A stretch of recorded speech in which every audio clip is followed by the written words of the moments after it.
People they are being advised pamusoro pemukuwana anonzi Hope Chiono.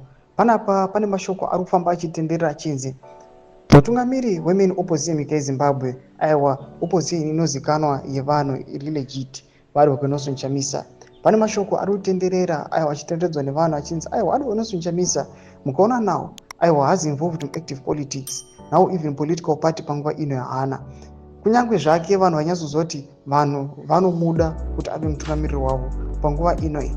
Pane mashoko akutendera achinzi aiwa Chamisa akareceiva 20 million US dollars from President ED Munanga to silence him. Don't subscribe or like or turn the bell icon. Tivina mkozo anoposta ari kuganizwa Chamisa swa muri kuona awo kudanyira chiti warning. Do not listen to the myths by some content creators spreading falsehoods that Advocate Nelson Chamisa received 20 million US dollars from President ED. Be careful of anyone who pretends to be a democracy advocate but strives on a smear campaign in fighting other activists. Such people have a hidden agenda. Ndo mashoko ari panapa achitagwa nekozwa.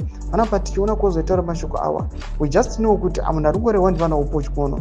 Vamuri kuona panguva ino vari kufambisa mashoko nekukwataka Advocate Nelson Chamisa. Nelson Chamisa zvakakanyarara asina munhu waanombotenga kana kudza mashoko. Nelson Chamisa anongoya ari straightforward. Anokotaura ngoti aiwa corruption ma-effects awo poverty. Corruption ikazodai, my vision is this, my new great Zimbabwe that. Totaura Advocate Nelson Chamisa. Bani mukazoona these guys vakuuya panapa vachitagwa nana kozwa vachinzi ma-content creators kana vana Hope Chiono vamuri kuona panguva ino ndo vari kutrenda.